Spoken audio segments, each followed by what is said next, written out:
Hoje estou aqui com meu grande amigo Fernando Pinto Pereira, baterista profissional desde 1967.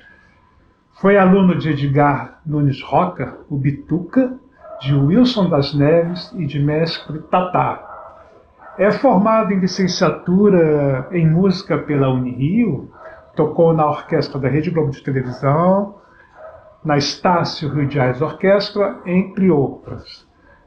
Trabalhou em shows com Martinho da Vila, Maria Creuza, Calbi Peixoto, Sivuca. Ministrou aulas de ritmos brasileiros na Europa, promovendo a cultura musical no Brasil.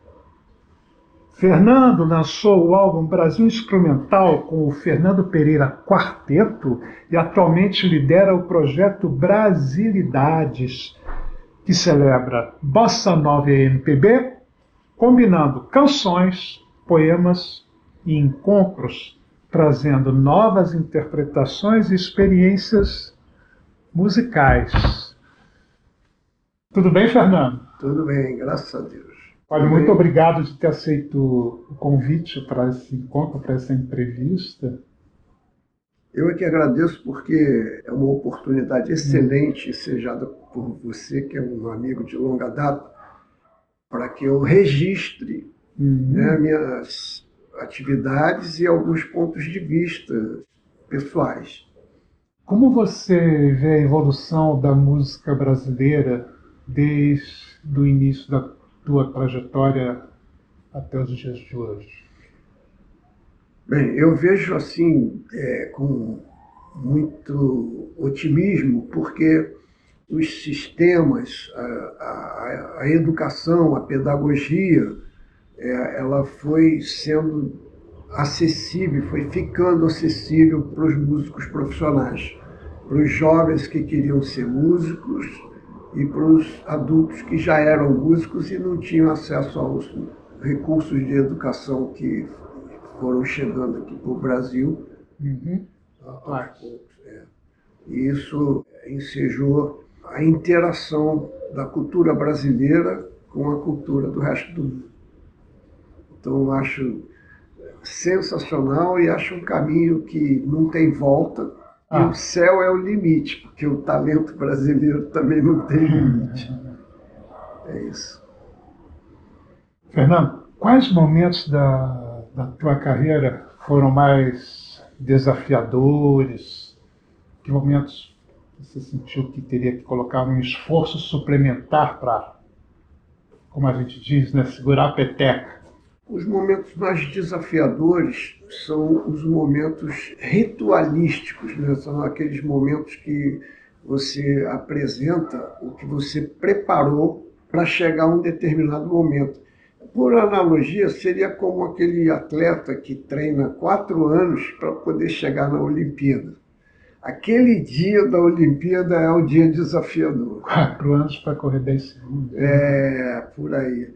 E o caso da música é um tempo enorme de preparação para chegar naquele palco, que é aquela pista, né?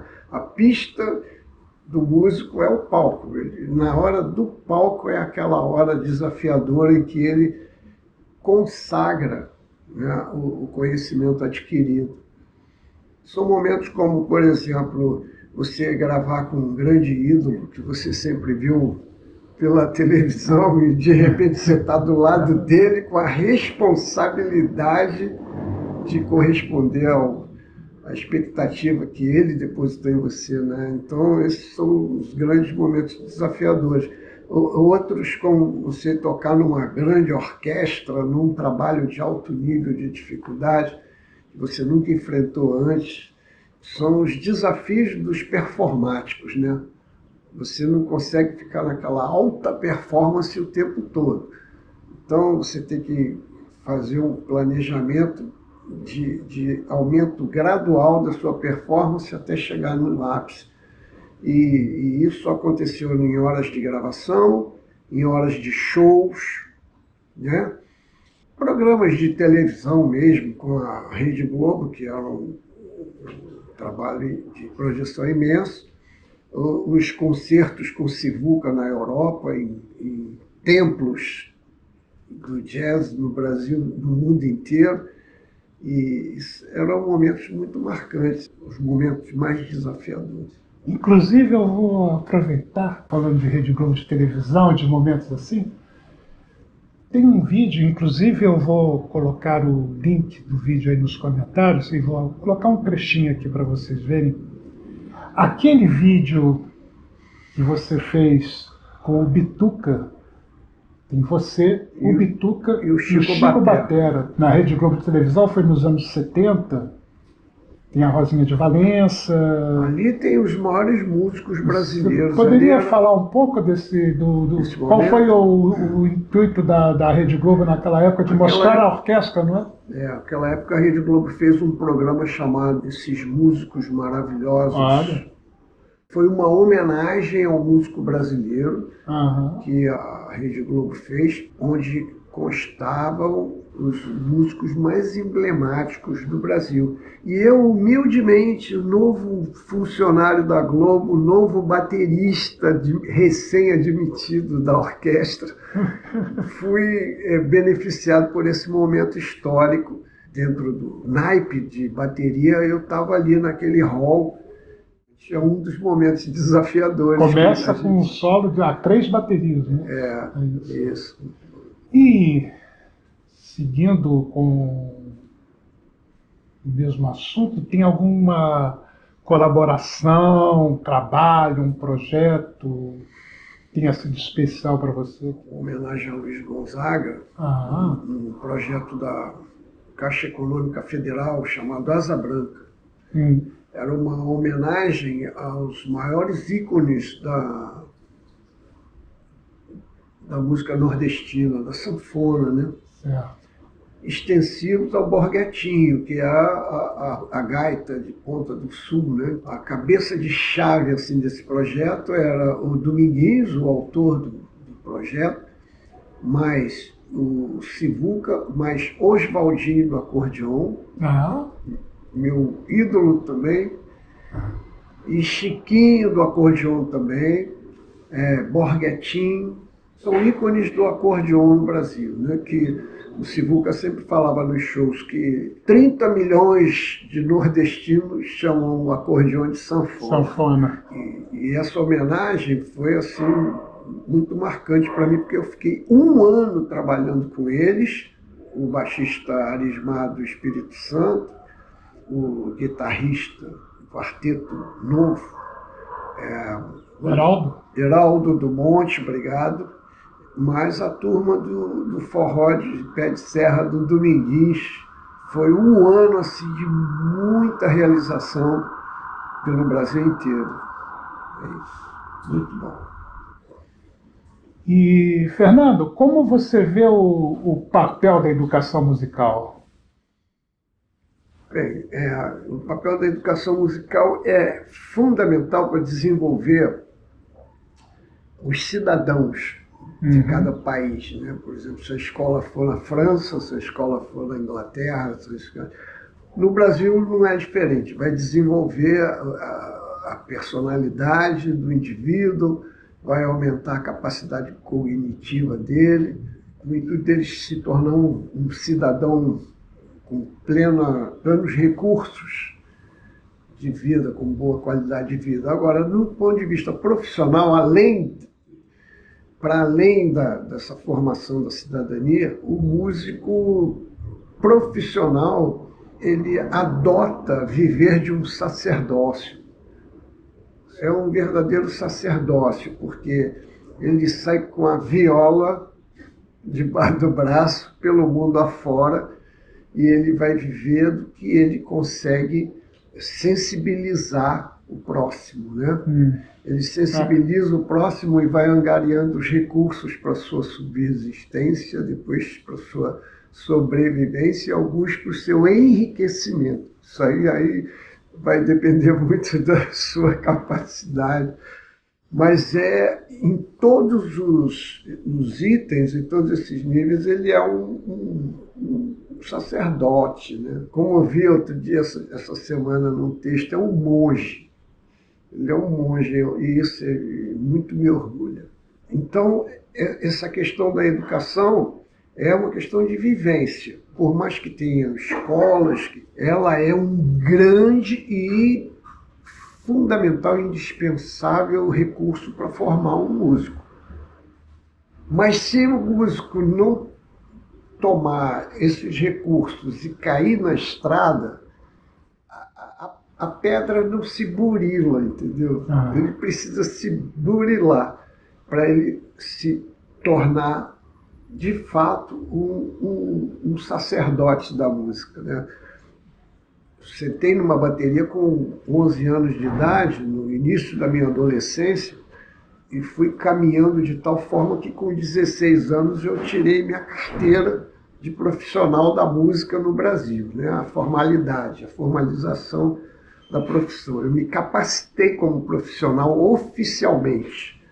A partir dali, quase no final da adolescência, eu conquistei, por esforço próprio, por entusiasmo, eu conquistei o cargo de baterista numa orquestra, num dancing, que era uma casa noturna que existia até a década de 70, o início da década de 70. O formato da casa era assim, uma orquestra tocando para uma pista de dança, e em volta da pista de dança tinham cadeiras corridas, bancos corridos, com inúmeras dançarinas disponíveis para qualquer cavalheiro que escolhesse uma dama para dançar, pagando para dançar por minuto. E isso é a história, e a gente pode ver isso retratado numa música chamada Vida de Bailarina. Foi gravado pela Elisete Cardoso, gravado pela Elis Regina.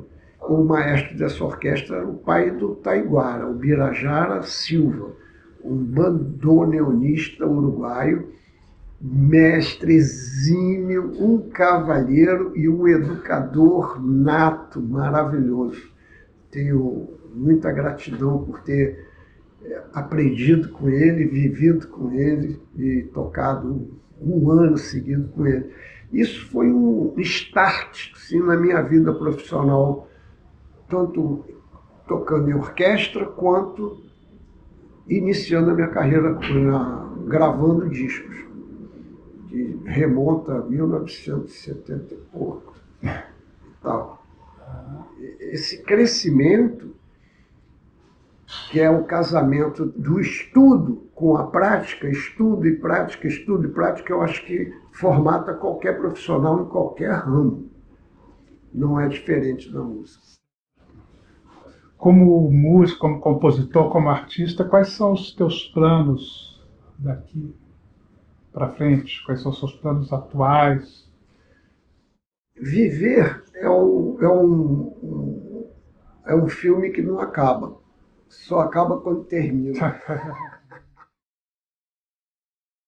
Porque a gente não pode ficar esperando a morte, né? A gente não pode ficar esperando a morte. É melhor esquecer que ela existe e a gente olhar para frente, desfolhando assim, as oportunidades que se apresentam dentro do seu presente. Nem ficar ligado ao passado e nem ficar preocupado com o futuro. A gente amealha toda a nossa experiência de vida adquirida e junta as ferramentas, junta o recurso, vê o que dá para realizar agora. Então, os meus planos para o futuro é estar atento para realizar o que é possível agora. Cada indivíduo sabe quais são as oportunidades do agora da sua própria vida, né? Então, eu não sou exceção, estou nesse patamar aí. Por exemplo, produzir ideias que eu observei durante muito tempo como música ambiente. Música ambiente ao vivo é a essência do nosso sacerdócio como músico. Vem desde o início da música, a música acústica, ambiente, com plateia. Isso, aí você vai lá nos primórdios da música, no início da formação da música sinfônica, tudo isso era muito ao vivo, o ambiente. A partir daí você parte para gravação, parte para programação, parte para tecnologia, parte para tudo, mas nada começa sem ser dessa célula máter, que é essa relação pessoal entre o músico, o instrumento e o ouvinte. Você poderia falar um pouco para a gente do Brasilidades? Eu tenho que tocar, eu tenho necessidade orgânica de tocar. Se eu não tocar, não tiver alguém para me aturar, eu morro. Eu sempre tive ideias de montar música ao vivo, de montar essas ideias, essa relação palco-plateia. É o ludo, é o jogo, né? Esse jogo é essencial para mim. Atualmente eu pensei no Brasilidades, porque eu pensei numa música pela qual sou apaixonado, que é o formato bossa nova, né? O formato que vem do trio de jazz, que é piano, baixo, bateria, e o cancioneiro brasileiro popular, né? Que vem desde o jongo, lá do início, né?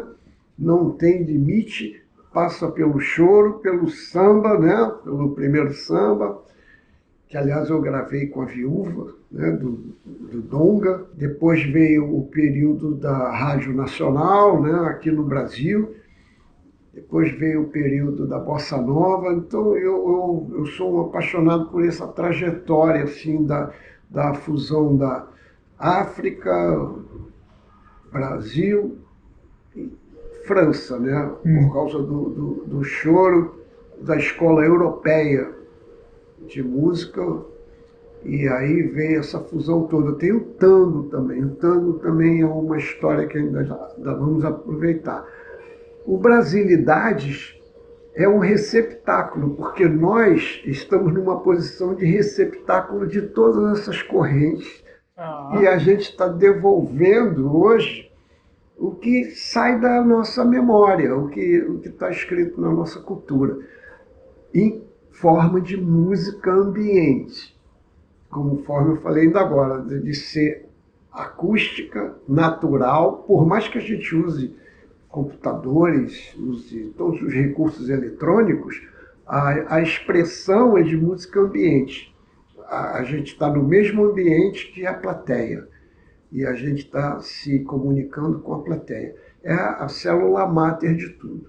Depois disso pode virar gravação, pode virar rede de computação, pode eletronizar, pode fazer o que quiser, mas a célula máter é ao vivo.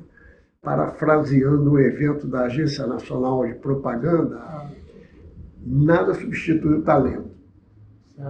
Então, eu estou tranquilo com relação a viver do meu talento, porque nada substitui o talento. E a ideia do Brasilidades é botar esses talentos unidos frente a uma plateia para a gente poder seguir fazendo o que a gente gosta. Ô, Fernando, eu acho que a Silene está ali atrás da câmera, tudo bem aí? Nossa, eu acho que ela quer fazer uma pergunta para você. Faz. Em outro momento eu escutei você falar sobre esse Brasilidade e que você traz a música como se você estivesse sentado, você fosse uma mesa dentro de um bar, assim como as outras mesas também são. Foi uma figuração que eu fiz que retrata bem o formato dessa relação palco-plateia. Suponhamos que estamos numa mesa, num ambiente de restaurante, tem várias mesas reunidas com seus respectivos grupos, e um desses grupos é o nosso grupo. E o assunto da nossa mesa é música. A diferença é que da nossa mesa vai sair uma conversa que as outras mesas vão escutar. E a nossa função é seduzir as outras mesas e todo mundo ficar prestando atenção no assunto que está sendo conversado na nossa mesa. Esse é o objetivo da música ambiente. Então, gente, eu estou super feliz de estar aqui, mais uma vez aqui no Brasil, no Rio de Janeiro. Eu, que se vocês sabem ou não sabem, faz quase 40 anos que moro na Europa, na França. E a minha história como músico começou aqui no Rio de Janeiro e muito graças ao Fernando. Quando eu conheci o Fernando Pinto Pereira, o Rui, irmão dele também, o Rui me viu tocando 2 músicas minhas, eu devia ter uns 14, 15 anos, e comentou com o Fernando, e na época estávamos fazendo shows na escola, e o Fernando falou, poxa, vem lá em casa, eu comprei um gravador cassete Philips estéreo, você lembra desse gravador? Tinha 2 microfonezinhos assim. Ele falou, vem com o violão, vem lá em casa. Daí eu fui lá, peguei o meu violão, fui na casa do Fernando, eu peguei o violão e cantei 4, 5 músicas. Gravei aquela música numa cassete, ainda tenho. Depois eu digitalizei, eu arrumei, a gravação está lá, deve datar de 1975, 76. Isso para mim foi uma coisa assim, poder registrar isso num suporte, não é? E se escutar. Eu não tinha esse meio na época. Pô, eu pude fazer isso e isso me incentivou bastante também, não somente de ser músico, mas também de compor, não é? Isso para mim foi muito importante. Então, muita coisa começou desde ali. E no início da minha carreira, o Fernando sempre ajudou bastante com shows que fiz aqui, antes de viajar para a Europa. Fernando, muito obrigado. Eu que agradeço. Eu não tenho palavras, eu já falei no início da entrevista, porque são testemunhos verdadeiros, são fatos. Não estamos falando aqui de ideias nem de conjecturas, nós estamos falando de realizações, de fatos vividos e saboreados, né? Porque você ter hoje uma gravação dos nossos de 50 anos atrás, do início da nossa adolescência para cá, deixa bem marcada a trajetória da carreira profissional. Eu sou privilegiado de nós estarmos juntos nessa jornada, e que a gente esteja hoje preocupado com o nosso agora, né? Embora a gente já tenha todo esse tesouro do nosso passado, e que a gente se preocupe com o agora, com a criatividade que a arte nos enseja, porque a gente é um criador, a gente tem uma sensibilidade de captação da realidade e transformar em obras para que os nossos próximos, né, o próximo, possa encarar a realidade. Essa é a função do artista, né? Se não existisse a arte, a realidade ia ser muito dura de ser encarada. E a nossa função, o nosso sacerdócio é exatamente lubrificar essa realidade para a gente continuar. Até quando subir a plaquinha assim da substituição, né? Aquele juiz na beira do campo que levanta a plaquinha e diz assim, sai fulano, entra ciclano. Eu cheguei lá na Rede Globo por vias completamente independentes do meu professor. A Rede Globo tinha a Orquestra A já há 20 anos, quando formaram a Orquestra B. E eu fui escolhido por colegas que gravavam comigo nos discos, e não pelo meu professor, que era o baterista da Orquestra A.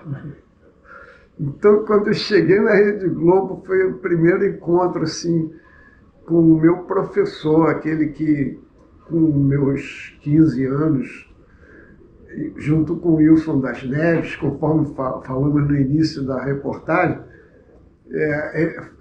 foi aquele acolhimento, né, foi quando eu encontrei com ele na Globo e ele me abraçou assim, paternal e carinhosamente, me dando boas-vindas. Aquilo é inesquecível, muito inesquecível, é isso. Muito obrigado, Fernando. Tamo juntos, tamo pra juntos, sempre. tamo juntos.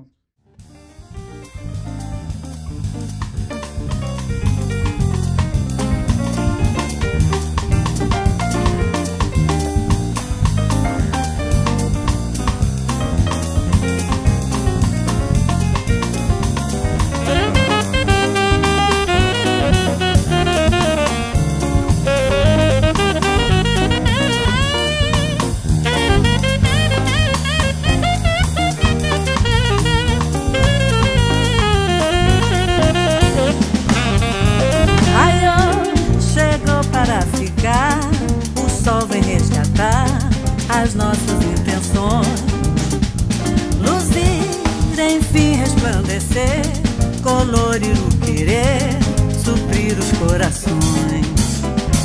O sol que traz o calor pra lhe esperar na praia ou piscina, bronzia, pendurar a roupa lá no varal, sentir a foto, cadência solar, captar energia, acumular, plantar, florescer, tudo natural. Torcer pra que faz um sol.